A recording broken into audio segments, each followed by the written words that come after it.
Hey guys, today show you my new react video.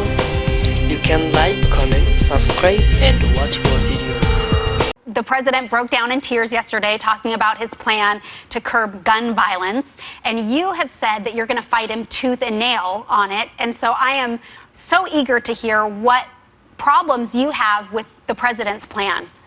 Well, you know, I think if you ask Kelly or I, how did we react to the shooting of children, it's like anybody else, horrified at that, to think that our kids could go to school and be shot. So I think whether you're on the right or the left, we all have the same sense of recoil at the horror of this. My main opposition to this is constitutional, that laws are supposed to be written by the legislature. And you say, oh, that's no big deal, the Congress won't do what they're supposed to do. Right. The problem, though, is if we allow the precedent of a Congress not passing laws and the president doing it, you might get very dangerous things like, let's say, internment of the Japanese, or let's say spying on all the civil rights leaders, or spying on the Vietnam War protesters. It's been done. That's what I mean, but it's all done because of too much executive power. The checks and balances are incredibly important to me, and Montesquieu was one of the philosophers that our founding fathers looked to, and he said that when the executive begins to legislate, that a form of tyranny will ensue. But if you were in his position, what would you do? He can't seem to get any traction. He can't get any... He has to come to Congress. He has to come and talk to us and try to work it out, and some of it's difficult. He hasn't done that? Some. I mean, I've worked with him on criminal justice reform, and I've been to the White House, and I've applauded some of the things he's done with commuting sentences of people who have been put in jail forever for nonviolent crimes. Right.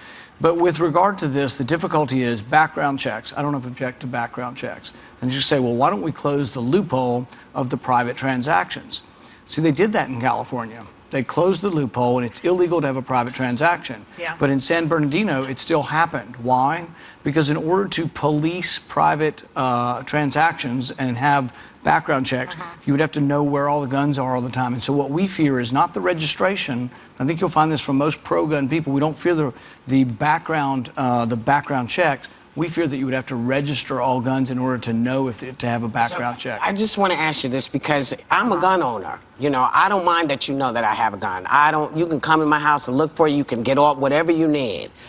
I don't understand why anyone objects to getting rid of automatic weapons. Automatic weapons, they're not for hunting.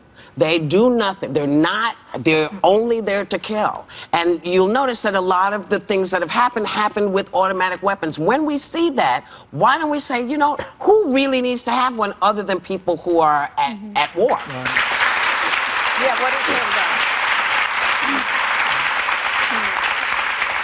Truly automatic weapons we don't have. You know, we banned truly automatic weapons, I think, in 1934. Right, but we still got a lot of them around. Come on, well, now. what we have is not automatic weapons, so we have semi-automatic. So they fire in a fairly fast sequence, but you can't pull the trigger and they come like a machine gun. Those are no longer out. But you know what I'm saying. Yeah. You know what I'm it saying. is that there's a repetitive fire. People do hunt with them, and people do also shooting and sport shooting and target shooting and things with these guns. And come to Kentucky and I'll introduce you to there are a lot of people who like and enjoy this as a sport. But the other problem is if we're going to take away ownership of specific types of guns, you really have to modify something that big as to either be legislation or even possibly a constitutional amendment. We can't allow one individual to do it. And here, I'll give you an example why. Let's say we had a terrible president that you didn't like from another party, and that president said, The View, you should hear the things they're saying on The View. We should limit their speech. We should register the journalists, and then we should have an approval board. And you know, that's silly. We would all be opposed to that. But that's the danger of letting a president make the rules. Even if you agree with what he's doing now, you should worry about having a president have so much power to create the law without Congress doing it. He's gone in a couple. I'm sorry, man. There's no reason anybody needs to have an automatic weapon. I'm sorry. I get everything else. I like that.